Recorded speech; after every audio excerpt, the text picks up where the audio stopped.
자, 먼저 사진 하나 보도록 합시다. 이 사진은 나온 분이 이름이 최희준 씨라는 이름인데 우리 젊은 사람 잘 모르죠? 우리 청년들이나 잘 모를 것 같아요. 그런데 제가 청소년 시절, 청년 시절 이분이 아주 유명한 가수였어요. 그때 연말이 되면은 가수왕 뽑을 때 이 사람이 계속해서 여러 번 되시는 걸 이제 봤는데 이 지금은 작곡하신 분이에요. 근데 이분의 그 히트곡 가운데 하숙생이라는 노래가 있습니다. 이 하숙생이라는 노래 가사가 어떻게 시작되냐면은 인생은 나그네 길. 어제 기왕이면 한번 예전에 많이 불러봐서 한번 불러볼까 해서 연습을 해봤는데 안 돼서 그냥 여러분들이 좀 힘드실 것 같아가지고 그래서 그냥 가사만 인생은 나그네 길 어디서 왔다가 어디로 가는가 구름이 흘러가듯 떠돌다 가는 길에 정일랑 두지 말자, 정 두지 말자, 미련도 두지 말자, 뭐 이런 내용이에요. 이 가사를 좀 깊이 묵상은 아니고 생각을 해보니까 좀 애잔하죠. 그런데 이 노래가 그때 유행할 때가 아마 삼공화국 말기 박정희 대통령이 막 이게 그 정치적으로 이게 정치하는 사람들은 또 젊은이들 굉장히 그때 압박받던 그런 시절이거든요. 근데 이런 때 그 이 젊은이들의 그 마음을 좀 표현한 그런 가사가 아닌가 이런 생각을 해요. 그때는 나는 이제 거구파이지 거구파. 왜냐하면 군대 생활을 했으니까 이런 생각을 못했을 텐데 밖에 대학생들 특히 이 노래를 그때도 굉장히 좋아했는데 아마 그런 그 의미가 담기지 않았나 생각을 해요. 그런데 이 최준 씨는 노래를 하면서 인생이 무엇인가 이 질문에 인생은 나그네 길이다 이렇게 표현한 것 같아요. 자, 여러분 인생이 무엇인가? 인생이 무엇일까? 우리는 인생을 살아가고 있는데 인생이 무엇일까? 이 무릎은 인류 역사 이래 오늘까지 계속되는 질문이고 수많은 사람들이 이 질문에 나름대로 정의와 답변을 내어놓고 있습니다. 그리고 많은 사람들이 그 사람들이 내린 인생의 정의를 자기 것으로 삼고 그렇게 또 살아가는 사람들도 있고 그러죠. 근데 중요한 것은 여러분 우리 인생에 있어서 인생이 무엇인가라는 것을 정의하여서 그 정의한 대로 살아가는 그 말 인생관 이게 참 중요해요. 왜냐하면은 내가 갖고 있는 인생관대로 내가 살기 때문에 그래요. 인생관은 자신이 추구하는 인생의 가장 중요한 요소 그리고 가치, 기준이 되고 그래서 그것을 내 삶의 본질로 삼고 살아가기 때문에 우리 각각 한 사람 한 사람이 갖고 있는 인생관은 너무너무 중요합니다. 그래서 인생관이 정확하면은 그 사람에게 나타나는 현상이 있는데 절대로 인생을 낭비하지 않습니다. 이렇게 낭비하지 않는 인생을 살다 보면은 그 삶이 아주 열정이 넘치게 되고 그리고 또 역동성을 띄어요. 그런 인생을 보면은 참 멋있게 보이잖아요. 그 인생을 멋있게 사는 사람들은 인생관이 명확하고 그리고 그 인생관대로 살아가다 보니 열정이 생기고 그리고 역동성을 띄어서 인생을 멋있게 사는 사람이다라고 정의할 수가 있어요. 자, 여러분 또 사진 우리 하나 보도록 해요.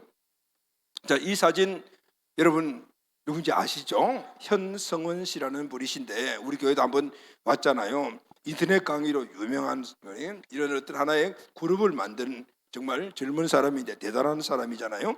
이분이 크리스찬이잖아요. 우리 교회 와서 한번 간증을 했는데 이분의 그 강의 중에 저런 걸 갑작스럽게 한번 딱 본 적이 있었어요. 그 생각이 나더라고요. 이 강의 내용을 보면은 그래 부자 성공한 사람들이 절대로 하지 않는 것 습관이죠. 습관. 그거는 바로 낭비하지 않는 습관이다. 이렇게 이야기를 했어요. 그런데 여러분 우리 현성호 씨는 이렇게 강의만 하고 말만 하는 사람이 아닙니다. 말한 대로 자신의 삶을 살아가는 사람이에요. 자신을 그 지금 세우는 기준, 자기가 본질을 삼고 있는 자기 자신의 그 삶을 이루고 가기 위해서 절대로 낭비하지 않는다라는 거예요. 낭비하는 습관이 없다라고 그렇게 말을 하면서 실제 이 사람의 삶을 보면 낭비하지 않아요. 시간을 낭비하지 않습니다. 철저하게 자기 시간을 관리하는 분이고 또 이분의 이야기를 들어보면은 자기는 시간뿐만 아니고 술, 담배 절대로 하지 않는다 그래요. 이게 자기가 만든 기준을 이루가는데 시간을 빼앗아 먹는 아니면은 뭐 건강을 빼앗아 먹는 이런 것들이 낭비하는 것이기 때문에 하지 않는다 그래요. 그런데 놀랍게도 커피도 안 먹는다 그래요. 그냥 깜짝 놀랐어요. 그래서 아니 그 좋은 커피를 왜 안 먹지? 이렇게 커피도 안 마신대요. 커피가 얼마나 좋은데 커피가 보약이잖아요. 그냥 보약을 왜 안 먹을까? 이런 생각인데 커피도 안 먹는데요. 아마 커피 먹는 시간이라든가 뭐 나름대로 그게 있겠죠. 그런데 심지어는 초콜릿도 안 먹는다는 거예요. 초콜릿이 얼마나 맛있는데, 그죠? 그지? 소연아, 그건 얼마나 맛있어, 그지? 그 초콜릿. 근데 초콜릿을 왜 안 먹는지에 대한 내용은 모르겠어요. 안 먹는데요. 그런데 왜 그럴까? 그건 딱 명확하죠. 자기 자신의 일에 집중하는데 초콜릿을 먹는다든가 아니면은 커피를 마시다든가 뭐 술, 담배는 사람들이 많이 이야기를 하는 건데 그런 것이 낭비하는 것이 되기 때문에 유익이 되지 않기 때문에 하지 않는다라고 그렇게 이야기를 했어요. 물론 여기에 전적으로 다 동의하는 건 아니에요. 좀 커피는 꼭 먹어야 된다고 생각을 하니까 초콜릿도 먹어야 된다고 생각하면은 근데 우리가 다 닮아야 될 필요는 없지만은 그러나 중요한 것은 여기에 귀담아야 될 것이 있는 거죠. 그것은 낭비하지 않는다라는 것이죠.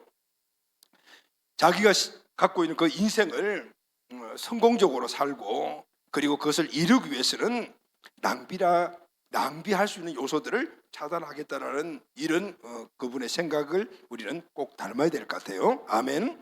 자, 그럼 여러분, 저와 여러분들의 인생은 무엇입니까? 그 인생관이 무엇으로 기준이 되어 있냐? 인생을 낭비하지 않고 살려면은 저와 여러분들의 인생관이 확실히 정립이 되어 있어야 합니다.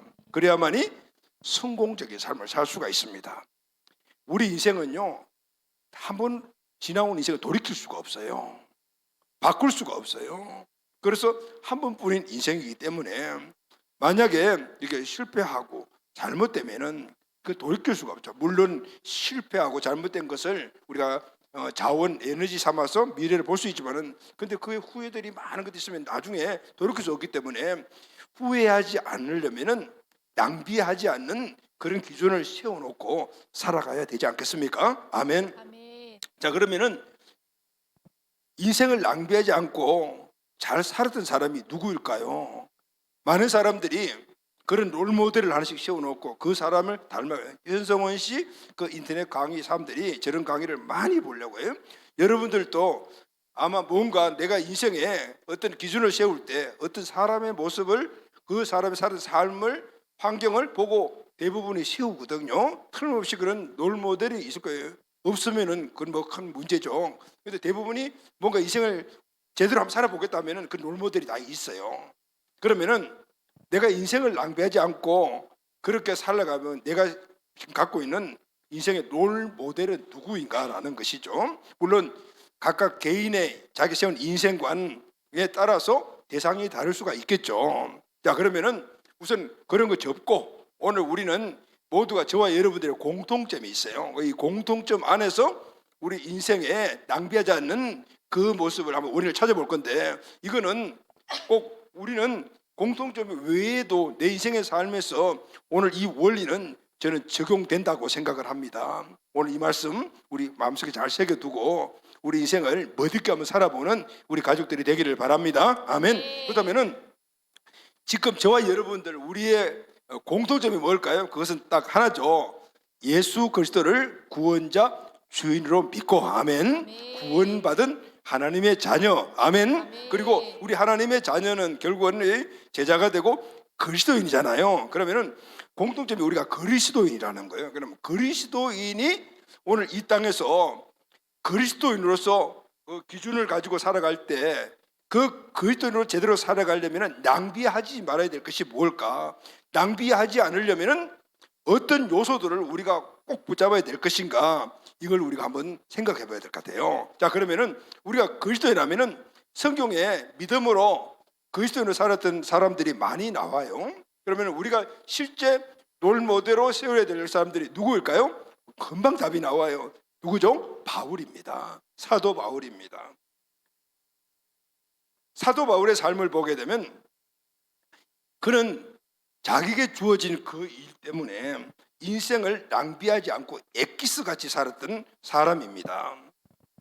사도 바울은 기독교 역사에 보게 되면은 AD 5년에 출생했다라고 그렇게 이야기해요. AD 5년에 서기 5년에 출생을 해서 우리가 잘 알고 있는 다메섹 도상에서 주님을 만나는 그 회심이 AD 34년, 그리고 그때가 20대 후반, 그때 하나님을 만났죠. 그리고 주님이 주시는 사명을 붙잡고 이제 살기 시작을 하죠.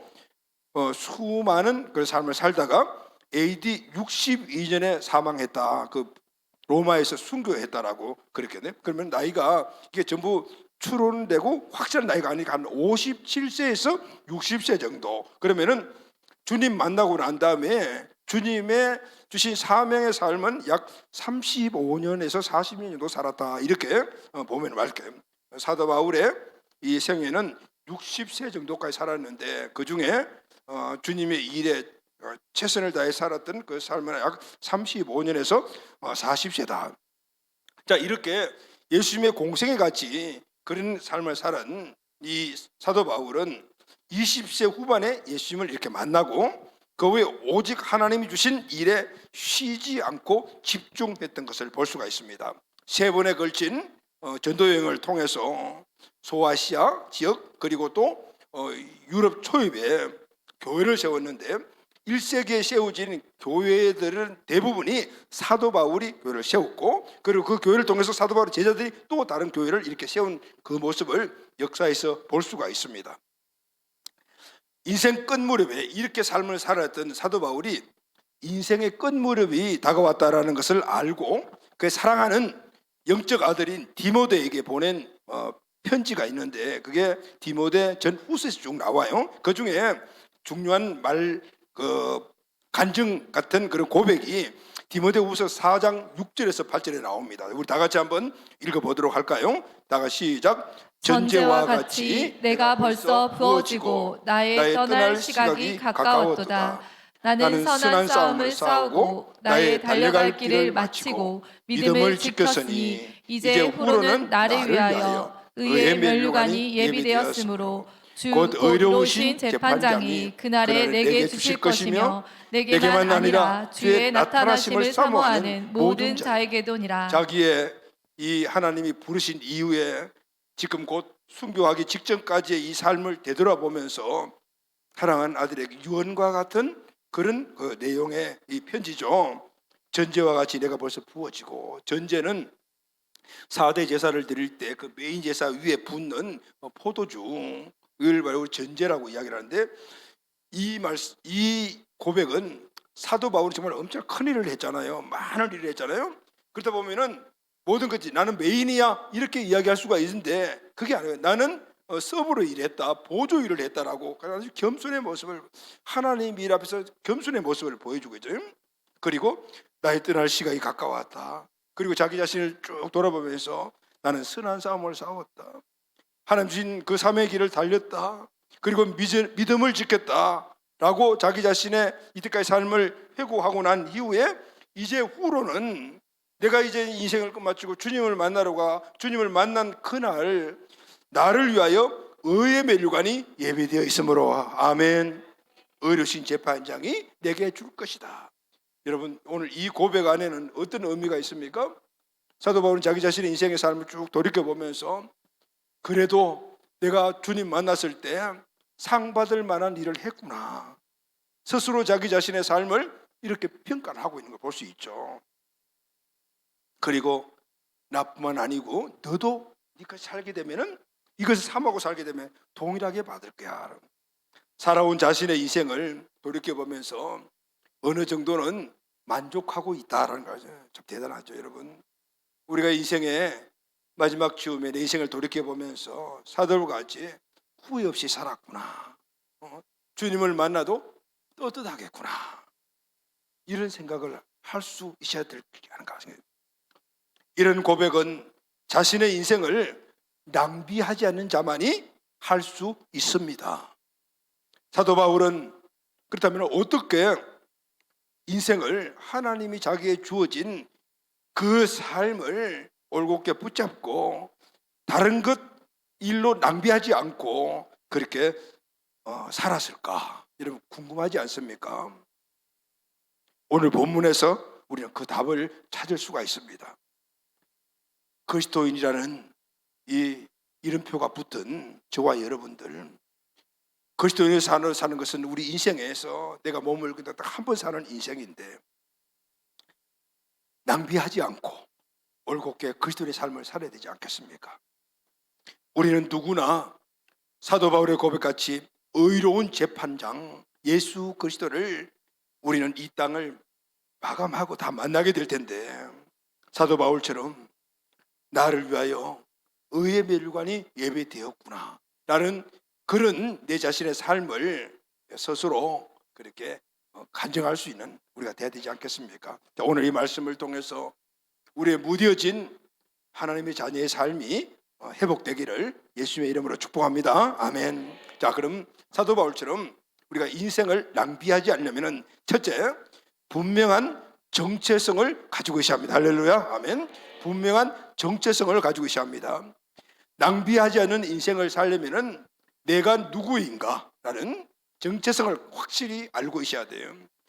사도 바울은 그러면 어떤 정체성을 갖고 있었습니까? 오늘 본문 1절 말씀을 다 같이 읽겠습니다. 시작. 예수 그리스도의 종 바울은 사도로 부르심을 받아 하나님의 복음을 위하여 택정함을 입었으니. 사도 바울은 자신이 누구인가에 대해서 이렇게 고백을 하고 있죠. 나는 예수 그리스도의 종이다라는. 사도 바울은 지금 자신은 예수 그리스도의 종이라고 말하고 있습니다. 사도 바울의 이 종의 정체성이 굉장히 중요합니다. 왜냐하면 사도 바울은 자기가 갖고 있는 이 종의 정체성을 따라서 살았기 때문에요. 여러분, 우리가 갖고 있는 정체성은 그 정체성이고 내 인생을 이끌어가는 것이거든요. 그래서 내가 어떤 정체성을 갖고 있는가 하는 것이 너무 중요하거든요. 사도 바울의 이 종의 정체성은 사도 바울의 전 삶을 그대로 보여주고 있는 것입니다. 지금 사도 바울은 안디옥 교회에서 목회에 성공한 목회자입니다. 그런데 그가 지금 로마로 가려고 하고 있습니다. 그런데 로마를 가도 되고 안 가도 되는 거예요. 그런데 가야 되겠다고 생각한 거예요. 그래서 그가 선택한 것이 로마 가는 방법이 안디옥 교회의 대형 교회의 목회에서도 딱 목에 힘을 주고 로마를 딱 입성해서 그렇게 성도들을 만나려고 하는 것이 아니에요.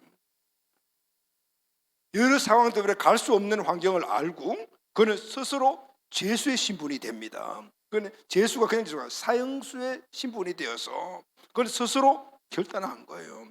그래서 로마로 가다. 그런데 로마에서 기다리고 있는 것은 뭐죠? 죽음이에요. 로마로 가면 죽는 거죠. 사도 바울은 먼저 로마로 가서 죽겠다라는 것을 먼저 선택을 했어요. 그런데 가만히 생각해 보니까 좀 어려움들이 있을 것 같아요. 왜냐하면 사람에게 있어서 목숨은 그보다도 중요하잖아요. 사도 바울이 분명히 로마에 가 죽겠다라고 결정을 하고 그것을 자기의 어떤 목표로 삼았지만은 이러다가 어느 순간이 되면은 그걸 내가 취소해버리고 가지 않게 되지 않을까? 그래서 오늘 로마에 가서 죽는 것을 당연하게 하기 위하여 그가 선택한 것이 종이라는 자신의 정체성이었어요. 이 종이라는 인식이 없으면 난 로마 못 갈 수도 있어. 내게 결단한 이것을 이루지 못할 수도 있어. 그래서 그가 선택한 것이 종이라는 정체성이었다는 거죠. 이 종이라는 정체성은 그 당시의 시대적 이 환경과 연결해서 우리가 생각을 해야 합니다. 당시에는 이 종은 바로 노예였습니다. 노예는 동물과 같은 취급을 받았습니다. 그냥 주인의 한낱 소유물에 지나였어요. 그 당시에 로마인들이 갖고 있는 소유물이 뭐냐면은 동물, 개, 고양이 이런 거 함께 노예라고 그러죠. 노예는 그냥 동물과 같은 그냥 하나의 주인의 소유물에 불과해요. 그러니 어떤 권리도 주장할 수 없는 것이 바로 종이었습니다. 짐승과 같이 취급받다가 늙어서는 쓸모없으면 그냥 버려지는 존재가 바로 노예였습니다. 사도 바울은 이렇게 비참하게 사는 그 종이라는 이 존재, 이 종이라는 그 신분을 자신의 정체성으로 스스로 삼았다 그 말인 거예요. 왜냐하면 자신의 의지를 주장하지 않는 이 종의 정체성을 가져야만 나는 죽고 오직 내 인생에 예수 그리스도의 뜻만 살 수 있다라는 이 생각을 가졌기 때문이었어요. 아멘.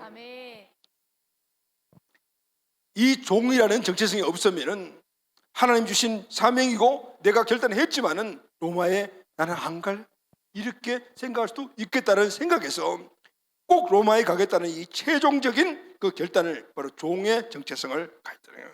그냥 생각만 한 것이 아니라 실제 나는 그리스도 예수의 종입니다, 노예입니다 라는 그런 의식을 가졌다고 말해요. 사랑하는 가족 여러분, 저와 여러분 우리는 어떻습니까? 사도 바울이 예수 그리스도를 주인으로 받아들였듯 우리도 살아계신 하나님의 아들 예수 그리스도가 나의 구원자 주인으로 믿고 고백하고 그분이 나의 주인이십니다 라고 고백하고 중심에 모시고 살고 있지 않습니까? 그러면은 우리도 사도 바울의 이 종의 이 인식을 가져야 되는 것은 마땅한 것입니다. 종은 주인의 소유물입니다. 자기 것이 없습니다. 일당 받고 일하는 일꾼과 달라요. 종은 일하고 돈을 번다 하더라도 그건 자기 것이 아닙니다. 주인 것입니다. 종은 자신의 영광이 없는 존재입니다. 오직 주인의 뜻, 주인의 영광을 내가 위하여 살아가는 것이 나의 기쁨으로 여기고 살아가는 존재가 종인 것입니다. 그래서 사도 바울은 이 종의 정신을 가지고 살았습니다. 로마서 14장 8절 말씀을 다 같이 한번 읽겠습니다. 시작. 우리가 살아도 주를 위하여 살고 죽어도 주를 위하여 죽나니 그러므로 사나 죽으나 우리가 주의 것이로다. 종의 정신은 사나 죽으나 나는 주인 것이다 라는 것이 주인 것이다. 사도 바울은 말만 고백한 것이 아니었습니다. 실제 이 고백대로 살아냈습니다. 갈라디아서 1장 10절 말씀 다 같이 읽겠습니다. 시작. 이제 내가 사람들에게 좋게 하랴 하나님께 좋게 하랴 사람들에게 기쁨을 구하랴 내가 지금까지 사람들의 기쁨을 구하였다면 그리스도의 종이 아니니라.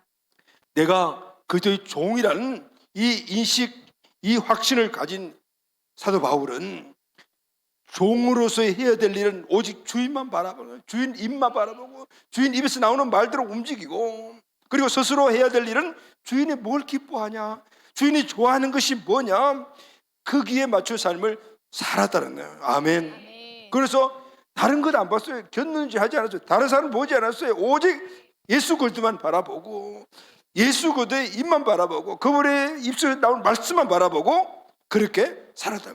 오직 그분의 기쁨을 구하는 삶만을 살았다라고요. 바로 종의 정신을 갖고 있는 사람이 어떻게 살아야 하는 것을 보여준 것이죠. 사도 바울은 종의 정신을 가져요. 종의 정체성을 가져요. 또 하나가 있어요. 예수 그리스도의 종 바울은 사도로 부르심을 받아 또 하나의 정체성이 사도의 정체성이었어요. 사도 바울은 자신을 사도라고 이야기를 해요. 사도 바울의 사역에서 사도 바울이 나는 사도야 라고 하는 이 사도직에 대해서 성경에 보면 논란이 많이 나와요. 성경에 등장하는 사역자들이 많이 있죠. 아볼로, 실라, 바나바, 디모데 이런 사람들이 있는데 누구도 그 사람들을 사도라고 칭하지 않았습니다. 왜냐하면 당시 사도는 예수님과 친히 동행하고 예수님의 십자가와 부활을 목격했던 제자들에게 주어진, 그렇게 12명의 제자에게만 주어진 특별한 칭호였어요. 자, 이런 의미에서 보면은 사도 바울은 사도가 아닙니다. 그런데 사도 바울은 나는 사도야 라고 이야기를 해요. 사도야. 왜 그랬을까요? 그 당시 1세기 중반중에 사도는 굉장히 존경을 받았어요. 예수님의 특별한 12명의 제자니까 최고의 직분이다 생각을 하고 많은 사람들에 비해 엄청난 존경을 받는 그런 직분이 사도였어요. 자, 그러면은 사도 바울이 야 나도 너희들만큼 열심히 주의 일을 감당하니까 나도 사도야, 나도 대우해줘, 이런 의미에서 사도라고 했을까요? 아닙니다. 사도 바울이 나는 사도요라고 한 이유에는 하나님의 은혜와 연관이 있습니다. 성경 말씀 보면은 다메섹 도상에서 사도 바울이 주님을 만날 때 그때부터 이미 은혜라는 단어가 그 입술에 나오기 시작을 했어요. 그래서 나는 사도라고 한 청함에서는 바로 은혜와 연관이 있다. 그것은 뭐냐면 내가 하나님의 은혜를 받았구나, 이 은혜를 갚아야지라는 생각이 있었다는 거. 할렐루야, 아멘. 사도 바울은 하나님의 은혜를 받은 자로서 그 은혜를 갚는 일이, 그 일을 하는 일이 사도라는 사실을 알았대요. 그래서 스스로 사도가 되기로 선택하더라. 할렐루야, 아멘. 바울에게 사도직은 빛을 갚는 사람이라는 의미를 갖고 있습니다. 주님으로부터 은혜를 받았으니까 내가 빛을 갚아야 되는데 이것은 내가 평생 해야 될 일이다, 한시도 잊어버리면 안 된다, 그렇게 생각하기 위해서는 나는 사도가 돼야 된다라고 생각. 할렐루야, 아멘. 그래서 사도직을 스스로 선택했다라는. 여러분, 사도는 은혜를 받고 그 받은 은혜의 빛을 갚는 사람이라는 인식에서 사도 바울은 존경받고 인정받고 이러기 위해서 사도직을 하고, 이 빛을 갖기 위해서 나는 사도라는 직을 선택했다는. 그렇습니다. 여러분, 우리는 우리 직분대로 살아가잖아요. 직분이 없으면은 그냥 막 살아가지만, 직분이 있고 내가 갖고 있는 어떤 직이나 위치가 있으면은 그것이 나를 살아가는 어떤 기준을 만들어주는 거예요. 저는 목사입니다. 목사라는 직분을 갖고 있습니다. 그러니 나는 이 목사라는 직분이 주어지니 설교하고 준비하고 기도하고 성도 돌보는 일을 한시도 벗어날 수가 없어요. 다른 거 할 수가 없다, 그 말이죠. 그래서 어떤 때는 그래요. 설교 준비하고 여러분 신방하고 뭐 이렇게 하다 보면 하루가 금방금방 지나가잖아요. 그러다 보니까 그 일을 하기 위해서 어떤 경우에는 정말 영화 한 편 보러 가는 것도 힘들다. 왜냐하면 내가 목사기 때문에, 목사직을 감당하기 때문에 다른 걸 낭비할 수가 없더라, 그 말인 거예요. 목사직 내려놓으면 그때 좀 달라지겠죠. 바로 사도 바울의 사도직은 하나님의 은혜를 갚는, 빛을 갚는 그 일을 평생 동안 하려면 내가 사도가 돼야 되겠구나. 그래서 스스로 사도직을 선택했다. 은혜는 여러분 값없이 받은 겁니다. 주는 사람은 보상을 받지 않고 주지만, 그러나 받는 사람의 입장에서는 그것을 은혜로 여기면은 그것을 쉽게 받거나 쉽게 생각하거나 결코 잊어버릴 수가 없는 거예요. 받는 사람의 입장에서 그것을 하나님이 나에게 주신 은혜구나라고 생각을 하게 되면은 아무렇게나 받을 수가 없는 거죠. 그리고 그것을 결코 잊어버릴 수가 없는 거예요. 그것이 바로 사도 바울이 사도라는 직을 선택한 거예요. 은혜는 가슴에 사무쳐야만이 그것이 진정한 은혜거든요. 우리 자녀들이 부모의 은혜를 생각을 하면서 그 은혜 갚는다고 어버이날 뭐 선물 이것 가지고 이야기를 하잖아요. 물론 그것도 그렇지만은, 근데 그보다 더 큰 은혜는 부모의 은혜가 가슴에 사무쳐야 되는 거예요. 그럴 때 부모 생각하면 눈물도 나고, 그때 부모 생각하면 내가 부모를 어떻게 기쁘게 해야 될까, 이런 생각이 나오고, 이게 바로 진짜 은혜를 받은 사람들이에요. 사도 바울이 그랬어요. 하나님의 은혜를 받았는데 가슴에 사무쳤어요. 그래서 그는 이렇게 이야기를 했어요. 로마서 1장 14절 시작. 헬라인이나 야만인이나 지혜 있는 자나 어리석은 자에게 다 내가 빚진 자라. 하나님의 은혜가 사무치니까요, 하나님의 뜻이 내 인생 전체를 장악하게 되니까 하나님이 뭘 하라고 하신 것이 내 인생의 가치요 우선순위가 되더라, 그 말인 거예요. 지금 헬라인이나 야만인에게 사도 바울이 빚진 게 1도 없어요. 그런데도 빚졌다라고요. 사도 바울은 그때 빚진 것이 없지만은 은혜를 준 분의 마음 생각을 하니까, 이 사람들에게 은혜를 전달하는 것이 이분의 뜻을 내가 기쁘게 받아들이는 거구나, 그렇게 생각하잖아요. 그래서 로마서 1장 15절에 이렇게 시작. 그러므로 나는 할 수 있는 대로 로마에 있는 너희에게 복음 전하기를 원하노라.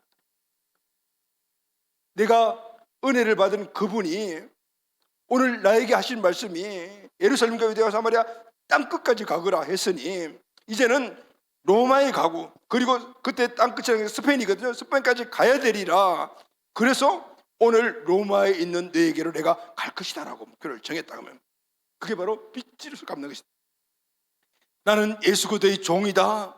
나는 사도이다. 사도 바울은 이 정체성을 어디서부터 근거를 잡고 있냐면은 바로 1절 말씀이에요. 다 같이 읽겠습니다. 시작. 예수 그리스도의 종 바울은 사도로 부르심을 받아 하나님의 복음을 위하여 택정함을 입었으니. 자, 이게 말씀해 보면은 택정함과 부르심이에요. 부르심과 택정, 하나님이 택하시고 사도 바울을 사도로 선택하시고 열방의 사도로 선택하시고 그리고 그때 부르셨다는 게 누가 부르셨냐가 중요한 거예요. 세상에 권력 있는 사람이 나를 불러서 너 이거 좀 할래 했을 때 그 대상이 수원시장만 해도 어때요? 와, 수원시장이 나에게 이런 걸 맡겼네. 그러니까 내가 어떻게 기쁘고 즐거운 마음으로 할 거라. 그런데 사도 바울은 그런 것 잽을 견딜 수 없는 하나님께서 나를 선택하시고 나를 불렀다. 왜 불렀어? 복음을 전한 자로 불렀다. 할렐루야. 그러니 그것이 은혜가 사무치는 거예요. 가슴에 사무치는 거예요. 그러니 일시 1초도 시간을 낭비할 수 없어요. 그 일시 1초도 시간을 낭비하지 않으려고 그가 선택한 것이 종이 되고 사도가 되는 것이다. 할렐루야. 아멘. 사랑하는 가족 여러분, 저와 여러분의 정체성이 무엇입니까? 오늘 우리가 그리스도인답게 살려면 우선 이 그리스도의 정체성을 확실히 가져야 돼요. 그래야만이 우리 인생을 우왕좌왕하지 않고 갈등 없이 앞으로 살아나갈 수가 있게 되는 거예요. 아멘. 아멘. 두 번째, 인생을 낭비하지 않고 살려면 복음을 정확히 알고 있어야 됩니다. 아멘. 복음을 정확히 알고 믿어야 됩니다. 예수 그리스도를 믿고 뜨거운 열정으로 살던 사람들이 어느 날 냉랭하게 식어 있는 모습을 우리가 자주 볼 때가 있습니다. 사도 바울은 그들을 만나는 순간부터 순교하는 순간까지 뜨거운 열정으로 초지일관 변함없는 삶을 살던 것을 볼 수가 있어요. 그런 특별한 어떤 능력이 있어서 그렇게 산 것이 아니에요. 우리가 똑같은 사람인데. 그런데 이유가 뭘까요? 복음이에요. 할렐루야. 아멘. 복음에 대해서 확실히 알고 그리고 복음에 확실한 그 삶을 살았기 때문에 인생이 흔들리지 않았다는 거예요. 시간을 낭비하지 않고 살아갔다요. 우리가 낭비하지 않는 인생을 살려면 복음을 정확하게 알아야 합니다.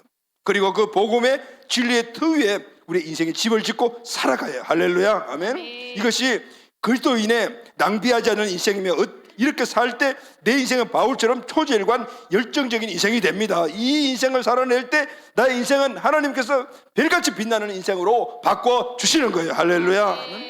바울을 종으로 사도로 살게 만든 것이 바로 복음이었어요. 바로 복음을 전하는 것이죠. 복음을 전하는 것은 복음을 알아야지 복음을 전하는데 바로 그 복음이었다는 거예요. 사도 바울은 복음을 어떻게 정의를 하고 있습니까? 오늘 본문 2절 말씀을 다 같이 읽겠습니다. 시작. 이 복음은 하나님이 선지자를 통하여 그의 아들에 관하여 성경에 미리 약속하신 것이라. 복음은 하나님이 구약의 선지자들을 통해서 이미 약속하신 하나님의 아들입니다. 할렐루야. 하나님의 아들 예수 그리스도가 복음입니다. 우리 인생의 가장 값진 복된 소식이 바로 하나님의 아들 예수 그리스도라는 거예요. 하나님의 아들 예수 그리스도가 왜 모든 우리 인생들에게 복된 소식이 되는 것일까요? 4절 말씀을 다 같이 읽겠습니다. 시작. 성결의 영으로 죽은 자들 가운데서 부활하사 능력으로 하나님의 아들로 선포되셨으니 곧 우리 주 예수 그리스도시라. 예, 죽은 자들 가운데서 부활이라 그랬죠. 예수님은 우리가 똑같이 죽었지만은 죽으시고 부활하셨다는 거예요. 할렐루야. 아멘. 하나님의 아들 예수 그리스도가 이 땅에 오셔서 하신 일이 두 가지. 죽으시고 부활하셨어요. 하나님께서는 예수 그리스도 이 땅에 보내셔 죽고 부활하게 하시기 위하여 아들, 독생자 아들을 이 땅에 인간의 몸을 입고 보내주신 것입니다. 3절 말씀을 다 같이 읽겠습니다. 시작. 그의 아들에 관하여 말하면 육신으로는 다윗의 혈통에서 나셨으니. 아멘. 복음은 하나님의 아들 예수 그리스도신 거예요. 하나님이 그를 육신의 몸을 입고 다윗의 계보에 태어나게 하사 이 땅에 오셔서 십자가에 죽고 부활하게 하신 것, 이것이 바로 우리 인생의 가장 복된 소식이다라는 겁니다. 아멘. 자, 그러면은 왜 그리스도의 십자가와 부활이 모든 사람들에게 복된 소식이 되는 것일까요? 믿는 자들에게, 예수 그리스도의 십자가와 부활을 믿는 자들에게는 구원을 주는 능력이 되기 때문입니다. 아멘. 사도 바울은 이렇게 말합니다.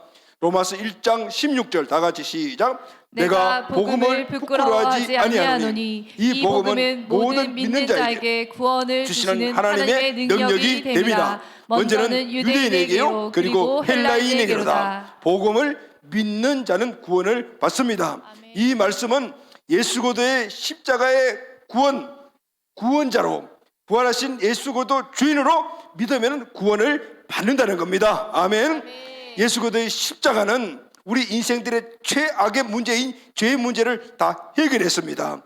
하나님은 독생자를 십자가에 내주심으로 죄인이 구원받을 길을 활짝 여신 것입니다. 아멘. 하나님께서 십자가에 주신 예수님을 3일 만에 부활시키셨습니다. 모든 인생들이 참된 주인을 얻을 길을 열어 놓으신 겁니다. 사람들은 자기의 주인을 찾기 위해서 평생을 우왕좌왕하는 진짜 주인 예수 그리스도를 만나게 하기 위하여 그를 죽은 자 가운데서 살리셔서 살아계신 하나님의 아들로 증명시키신 것입니다. 할렐루야. 아멘. 그래서 예수 그리스도를 구원자 주를 믿고 주인을 영접하면 죄와 사망에서 구원을 받고 영생을 얻습니다. 그리고 이 땅에서 마귀와 세상과 연약한 나 자신을 이길 힘을 얻게 되는 것입니다. 아멘. 사도 바울은 자신뿐만 아니라 모든 인생이 이 구원을 얻는 복음이 하나님의 은혜라는 사실을 깨달았습니다. 예수만이 구원의 유일한 길임을 확신했습니다. 베드로 사도도 이렇게 말했습니다. 사도행전 4장 12절 말씀을 다 같이 읽겠습니다. 시작. 다른 이로서는 구원을 받을 수 없나니 천하 사람 중에 구원을 받을 만한 다른 이름을 우리에게 주신 일이 없음이라 하였더라. 아멘. 천하 모든 사람들에게 구원 얻을 만한 이름 예수 그리스도 외에는 하나님 주신 적이 없다. 그러면 예수 그리스도를 믿어야만이 구원을 얻는다는 거. 할렐루야. 아멘. 사도 바울은 모든 인생에 굴 수 있는 유일한 복음, 그 무엇과도 바꿀 수 없는 하나님의 은혜, 그래서 이 복음을 그냥 복음이라 하지 않고 은혜의 복음이라고 말하고 있습니다. 나를 죄와 저주에서 구원한 그리스도의 십자가, 내 인생을 승리자로 이끌어주는 부활의 능력, 이 엄청난 것들이 다 공짜구나라는 사실을 깨닫게 되자 사도 바울은 복음을 위해서 그 하나님의 은혜의 복음을 위해서 종으로 살고 사도로 살 것을 결단한 것입니다. 할렐루야. 아멘. 그래서 사도 바울의 이 종과 사도의 정신 때문에 그의 삶은 처음과 끝이 다르지 않았습니다. 시작부터 끝까지 불이었어요. 열정적으로 살았습니다. 흔들리지 않았습니다. 고린도전서 15장 10절 말씀을 다 같이 한번 읽읍시다. 시작. 내가 나 된 것은 하나님의 은혜로 된 것이니 내게 주신 그의 은혜가 헛되지 아니하여 내가 모든 사도보다 더 많이 수고하였으나 내가 한 것이 아니요 오직 나와 함께 하신 하나님의 은혜로라. 아멘. 모든 것이 구원도 은혜, 구원받은 자가 살아가는 모든 삶의 죄를 이기고 그리고 그분이 주인 되신 그 능력을 이기고 살아가는 것도 보니까 다 공짜로 주신 것들아, 이 모두가 은혜구나라는 것을 알게 되었던 거예요. 하나님의 이 놀랍고 크신 은혜를 깨달은 사도 바울은 이렇게 결단합니다. 사도행전 20장 24절 다 같이 시작. 내가 달려갈 길과 주 예수께 받은 사명 곧 하나님의 은혜의 복음을 증언하는 일을 마치려면 나의 생명조차 조금 더 귀한 것으로 여기지 아니하노라. 그냥 복음이 아니고 은혜의 복음, 은혜의 복음을 우리는 깨달아야 돼. 할렐루야. 아멘. 사도 바울은 결단만 하지 않았어요. 은혜를 깨달으니 그 은혜의 복음을 증언한 일에 그때 생명을 걸었다. 한시도 시간을 낭비할 수가 없었어요. 그래서 종의 정체성, 사도의 정체성을 스스로 선택하여서 자기의 영혼, 육 모든 삶을 거기에 집중하여 살았던 것을 흔들릴 틈이 없어요. 사랑하는 가족 여러분, 왜 우리가 뜨거웠던 처음 신앙을 잃어버리고 그리스도 없는 사람같이 살게 되는 것일까요? 그것은 바로 은혜를 잃어버렸기 때문입니다. 하나님이 값없이 주신 십자가와 부활의 은혜가 얼마나 귀중한가를 잊어버린 것, 나에게 은혜를 베푸신 하나님의 사랑이 얼마나 크고 넓은 것을 잊어버렸기 때문입니다. 사도 바울은 그 사랑하는 에베소 교인들에게 이렇게 말해요. 그리스도의 사랑의 너비와 길이와 높이가 깊이가 어떠한 것을 깨달아라 하거든. 하나님의 사랑 넓이 높이 길이 넓이를 깨달으면은 그는 우리가 청량할 수 없는 사랑이구나는 그 은혜를 깨닫게 될 때 내 삶을 주님께 드릴 수가 있다. 할렐루야. 아멘. 여러분, 누가 나에게 커피 한 잔 대접해 주면은 그것을 은혜를 알고 야도 커피를 꼭 한 잔 대접해야지 속이 시원하잖아요. 은혜 받은 자는 결코 그 은혜를 소홀히지 않는 거예요. 하나님이 우리에게 베푸신 그 은혜가 사도 바울처럼 그 넓이와 길이와 높이와 깊이가를 어딘가를 알게 되면 우리도 종의 정체성, 사도의 정체성을 가지고 덕분히 살아갈 수가 있게 됩니다. 이 하나님의 은혜가 회복된 우리 가족들이 다 되시기를 예수님의 이름으로 축복합니다. 아멘. 마지막 세 번째로 우리가 인생을 흡연하고 살려면 분명한 목적과 비전을 갖고 있어야 합니다. 아멘. 낭비하지 않는 인생을 살려면 분명한 사명과 비전을 갖고 있어야 돼요. 사도 바울은 자신의 사명과 비전이 확실했어요. 다메섹 도상에서 주님을 만날 때 그때 사명을 확실히 붙잡았어요. 갈라디아서 2장 8절 말씀을 다 같이 읽겠습니다. 시작. 베드로에게 역사하사 그의 할례자의 사도로 삼으신 이가 또한 내게 역사하사 나를 이방인의 사도로 삼으셨느니라. 다메섹 도상에서 주님을 초자연적으로 만나면서 사도 바울은 주님의 음성을 들었어요. 너를 이방인의 사도로 씌웠다. 주님은 바울을 이방인의 사도로 부르신 거예요. 사도 바울은 주님이 주신 이방인의 사도라는 이 사명을 자기의 인생을 걸 자신의 비전으로 삼았어요. 로마서 11장 13절 말씀 다 같이 읽겠습니다. 시작. 내가 이방인 너희에게 말하노니 내가 이방인의 사도인 만큼 내 직분을 영광스럽게 여기노니. 사도 바울은 이방인의 사도는 직분을 영광스럽게 여겼다고 해요. 왜 그러냐면 이 직분은 내가 취한 것이 아니고 하나님이 나에게 주신 것이기 때문에. 할렐루야. 아멘. 그래서 그때부터는 그는 그 사명과 비전만을 보고 달려가기로 결단을 한 거예요. 그리고 다른 데 시간을 낭비하지 않았어요. 그게 집중했다 그 말이에요.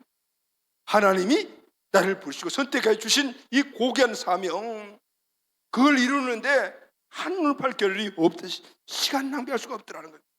빌립보 3장 13절 14절 말씀을 나같이 읽겠습니다. 시작. 형제들아 나는 아직 내가 잡은 줄로 여기지 아니하고 오직 한 일, 즉 뒤에 있는 것을 잊어버리고 앞에 있는 것을 잡으려고 표대를 향하여 그리스도 예수 안에서 하나님이 위에서 부르신 부름의 상을 위하여 달려가노라. 그때부터는 앞만 봤다. 앞이 누구죠? 표대야. 표대는 예수거든. 할렐루야. 아멘. 예수 그리스도가 주신 바로 이방인의 사도의 사명이었어요. 다른데 견딘하지 않으려고 그는 종의 신분을 선택했고 사도의 신분을 선택해서 달려갔더라는 거예요. 사명과 비전의 본질은 나누어주는 거예요. 비전은 받는 것도 중요하지만 비전의 본질은 나누어주는 거예요. 할렐루야. 사도 바울은 본문에서 로마 교회 성도들에게 5절에서 이렇게 고면을 합니다. 다 같이 읽겠습니다. 시작. 그로 말미암아 우리가 은혜와 사도의 직분을 받아 그의 이름을 위하여 이방인 중에서 믿어 순종하게 하나니. 우리가 은혜로 사도의 직분을 받았다. 그래서 너희들에게도 복음을 전하는 거야. 너희도 우리와 똑같이 믿고 그렇게 구원받아야 되는 것이야 라고 말하는 거 있는 거예요. 너희들도 이제는 은혜를 받은 자니까 은혜를 전하는 자가 돼야 된다.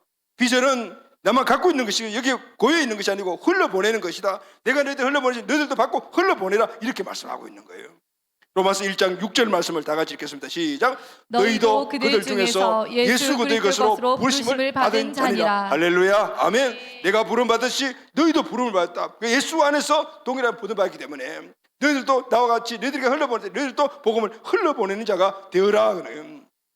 오늘 우리 교회가 세상적 여인 규모로 봤을 때는 아직도 연약하고 개인도 항상 부족하고 그렇지만 오늘 우리는 주님이 우리에게 주신 이 복음을 흘러보내고 지역을 넘어 이제 민족 열방까지 흘러보내고 있는 거예요. 하나님의 주신 은혜는 흘러보내는 것이기 때문에 우리가 뭔가를 갖춰주고 뭔가를 구비됐을 때 흘러보내는 것이 아니고 지금 있는 이 자리에서 흘러보내요. 할렐루야. 아멘. 내가 어떤 규모를 만들어서 흘러보내는 것이 아니고 흘러보내는 것이 본질. 흘러보낼 때 하나님께서 역사하여 주시는 거예요. 이번 필라델피아교회 여름 사역도 연회와 똑같이 우리 모든 성도 가족들 가는 사역팀 보내는 사역팀 모두가 한마음이 되어서 최선을 다해서 의무를 드리고 또 준비하고 하고 있는 이런 모습을 보면서 하나님 정말 기뻐하시겠구나 라는 생각을 하면서 이 말씀을 준비하면서 사도 바울의 삶을 살아가는 그런 우리 가족들이구나 라는 생각을 많이 하게 돼요. 그것은 사명과 비전은 흘러보내는 것이라는 이 확실한 그 인식이 있고, 종과 사도의 직분이 우리에게 주신 인생의 목표요 사명이라고 정체성이라는 사실을 알 때 이루고 가고 있구나라는 사실을 알면서 말씀을 준비하면서 늘 저는 그래 두 가지 마음이 있어요. 그렇게 헌신의 힘을 다해서 하나님께 헌신하는 자들보다 짠한 마음이 있는가 하면은 또 너무나 대견하고 기쁘면 두 가지가 기쁨. 원래는 특별히 더 그런 것 같아요. 하나님이 우리에게 주신 열방 땅에, 하나님이 우리에게 주신 교회 가서 이제 하나님의 뜻을 이룰 수 있다는, 그리고 앞으로 거기서 하나님의 뜻을 이루어갈 수 있다는 것이니까 더 그런 마음들이 많이 들어요. 그런데 여러분, 오늘 이 말씀 마지막 절 6절 7절에 보면은 사도 바울이 좀 당당한 모습을 보지 않습니까?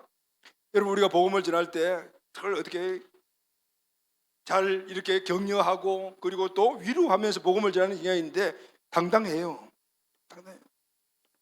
내가 너희들에게 복음을 전했으니 너희도 복음을 전해, 이렇게 이야기하고 있는 그런 당당한 모습이에요. 여러분, 복음은 이런 당당하면서 흘러가는 거예요. 할렐루야, 아멘. 그 이유가 뭘까요? 7절입니다. 다 같이 시작.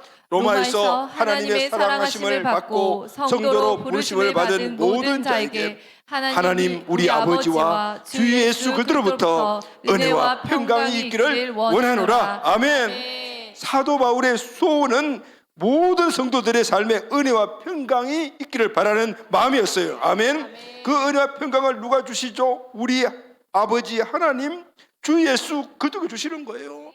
이것은 바로 복음을 갖고 있는 자들이 누리는 최종적인 축복인 것입니다. 지금 로마에 있는 성도들은 엄청난 핍박과 환난 속에 있어요. 이들에게 필요한 것은 복음 안에 있는 은혜와 평강을 누리는 거예요. 할렐루야. 세상이 주는 은혜와 평강이 아니고 세상의 물질, 명예 이런 것들이 아니고 오직 우리 아버지 하나님 그리고 예수 그리스도 우리의 주권자 되신 그분이 주시는 은혜와 평강이 오늘 이들에게 진짜 필요한 것이라는 사실을 알고 그것을 너에게 전해주는 거라고 말씀해요. 그리 당당할 수밖에 없는 거죠. 복음은 네가 은혜와 평강을 받는 것이야. 그리 전해준 자가 당당함, 이 당당함 안에서 오늘 복음이 흘러가는 것을 볼 수가 있어요. 할렐루야, 아멘. 복음을 전한 자는 당당합니다. 그들의 인생의 삶을 바꿔주는 역할을 하기 때문에 이번 여름 사역에 이 당당함이 오늘 복음을 흘러보내는 우리의 통로가 되기를 예수님의 이름으로 축원합니다. 아멘. 말씀 결론하도록 하겠습니다. 우리는 누구나 주님을 만날 날이 준비되어 있습니다. 누구도 여기서 벗어날 사람들은 한 사람도 없습니다. 누구나 다 우리는 주님의 앞에 서게 되어 있습니다. 주님 앞에서 이 땅에서 살았던 내 삶을 그때 돌아보게 될 것입니다. 이 사실을 우리가 안다라면은 주님 앞에서 이 땅에서 나의 삶이 부끄럽지 않아야 되지 않겠습니까? 그래서 이 땅에 딱 한 번 주어진 우리 인생을 아무렇게나 살면은 안 되겠구나라는 생각을 가져요. 그래서 인생을 낭비하면 안 됩니다. 우리 그리스도인이 인생을 낭비하지 수 있는 방법은 오늘 사도 바울의 이 삶의 모습을 오늘 우리가 갖는 거예요. 첫째는 분명한 정체성을 가져야 합니다. 할렐루야, 아멘. 그것은 바로 종의 정체성과 사도의 정체성이었어요. 둘째는 복음을 정확히 알아야 합니다.